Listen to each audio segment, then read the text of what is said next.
And again, if there's a niche that is really special, like that's what's going to make it really be that labor of love for you, that's what MentorPrize is doing. It's not just a giant, overwhelming catalog. They're organizations with specific, niches in this. So it is easy. And what's your goal for this year? How many people are you looking to bring into the program for 2018? 275. And 275 for the year. And that will then put you about how many in the program total when you add 275? To the 428 that we've done so far. Wow. Okay, so that's putting you at 700.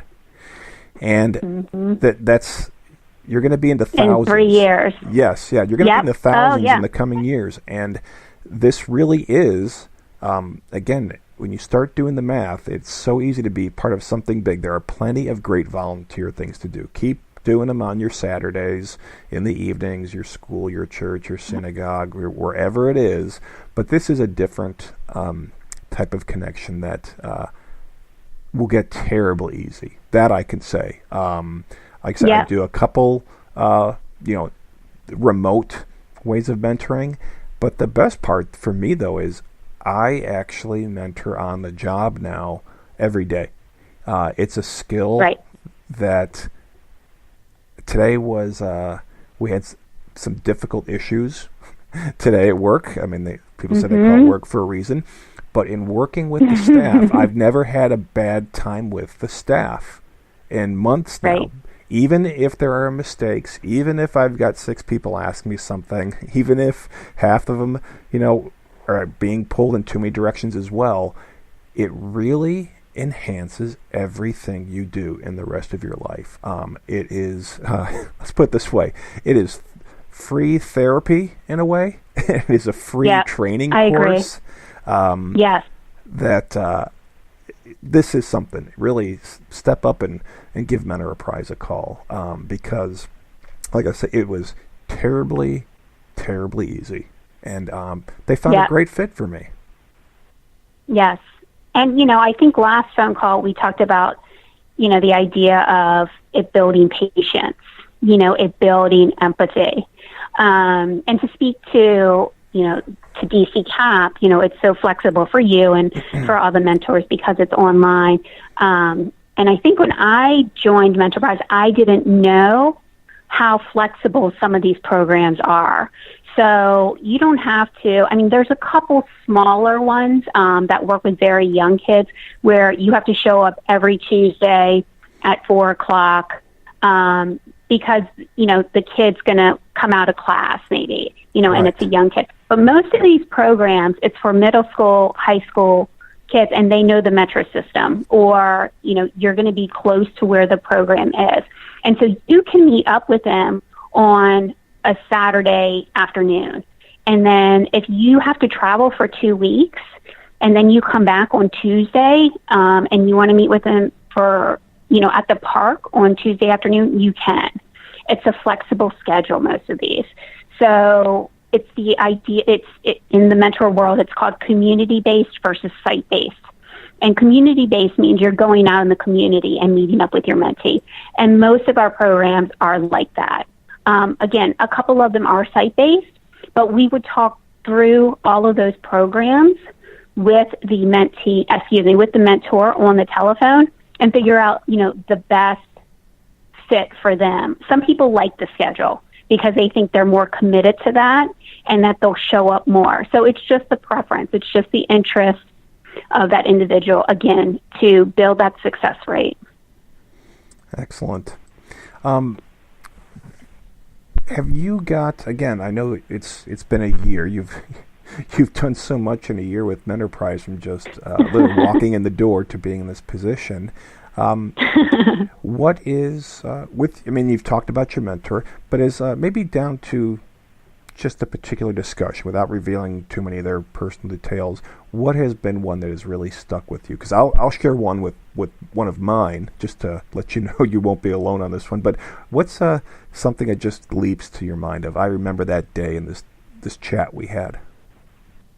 With one of my mentees? Yeah. Yep.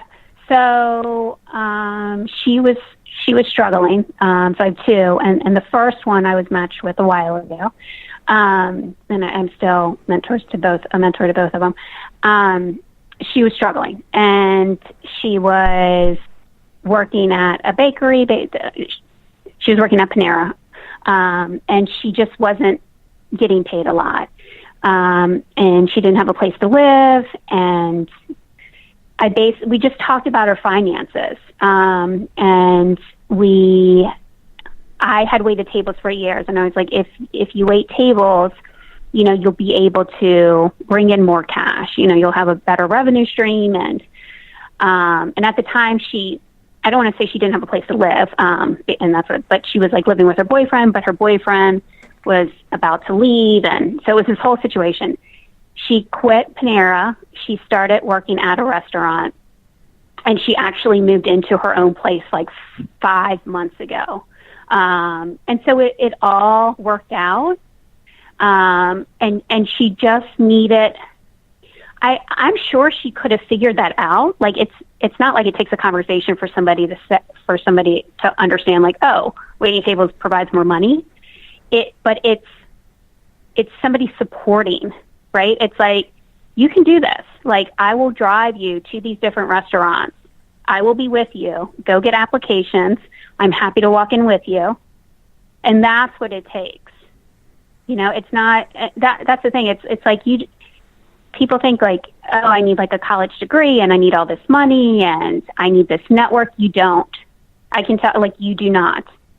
I mean, it helps, but there's so many people that are doing good things that come from nothing and still have nothing, that don't have college educations, that don't, have a whole network, because you don't need it. So that's the story. And she's doing good. She still has bad days. She still needs me. But that's what I signed up for. Right, and that's part of the process. Now, my mentee, this was through. In fact, we're just together outside of the program. It was part of a program in the city of Baltimore, their Public Works. It was a leadership program, and he's in his early 20s now. So we stay in touch and ask him how he's doing, what he's trying, and we meet once in a while. But something he told me the last time we just were hanging out, getting something to eat, and it was, I said, well, what's your story? I said, because he talks about wanting to be a coach and helping other kids and things like that. And I said, okay, well, kind of figure out your story. And he really quickly said to me, I live in West Baltimore, grew up in a single parent home, and I ain't been locked up yet. And, he said that proud, which was, it takes a lot of effort to stay out of trouble. And recognizing that as an accomplishment, it is a big deal. And he said it with pride, and I felt good that he said it. And that's just, you learn to really appreciate in the deepest level what... the struggle. The struggle and the incremental things. He's going to be just fine. I've been to his house. I saw the pictures his mom has on the wall. They're inspirational. And I took a picture, one of them, posted it, and it said, don't look behind you. There's nothing there for you. And that's where I said, oh, you are going to be fine. You learn little things like that, which are, okay, I just need to be around. And we text. You can get to that point. Again, it's outside of a formal program. Would he get more if he was in one? Probably, a little more regularly. Yeah. But this is just another way that we just decided to keep it going. And it rubs off on these mentees to help their friends. In other words, I say, how are the other guys doing? I say, well, so-and-so got in a little trouble with this, or so-and-so's doing okay. And, I brought some ties because, we had an interview. And I said, well, here, those other guys probably don't have ties. I got a few extras. Say, when you're done, you make sure I go, or you're done with that coat, make sure that they have something to wear. So, yeah, I will. We'll make sure that, the guys that are really trying to push hard, that they don't use the excuse that I don't have a tie to wear or something like that. And those are the building blocks that you wouldn't have put that in your mentoring plan, kind of thing. But it's very cool. Yeah, it's the best. I mean, just it's making somebody else comfortable. That's all it is. It's just giving somebody the confidence to be comfortable. Whether I'm telling my mentee to go get that application, or you're giving your mentee a tie, or, mentors for their year up mentees. It's basically like a program to get an internship. If, their mentees are calling and saying, can I wear jeans? And the mentor knows that it's a corporation where you can wear jeans. And so, yep, you can wear jeans. It's, it's almost like a filter. It's almost like mentorship is a filter. And we can give the answers because we have lived through it, and we were provided the answers by our parents. Or like just with the times changing, it changed, it evolved where a lot of companies allow for jeans now, and we just happen to know that. But somebody who hasn't been in a corporate world, who do they ask? Like it, so it's just a filter. It's just the support system that they need. And, it's funny that you mentioned about the mom, because a lot of these parents, they're there, they're not unstable, Right. but they're working. Exactly. They're working 3 jobs. So they love their children, and some of them have a lot of children, but they want to do right, but they can't because they're just making ends meet. Well, and not only that, then it gets to the point where it is part of the making ends meet, where my mentee said, well, I said, how you doing? I said, I'll come pick you up. I said, well, I'm living at my grandmother's now. And, exactly, yeah. And the reason was, he said, well, I don't want to be a burden with my mom right now. So, she can get a smaller place for his other brothers and sisters, and I'm going to take care of myself over here, and I keep an eye on my grandmother, and it works out, and that's part of them moving on. It really is. Absolutely.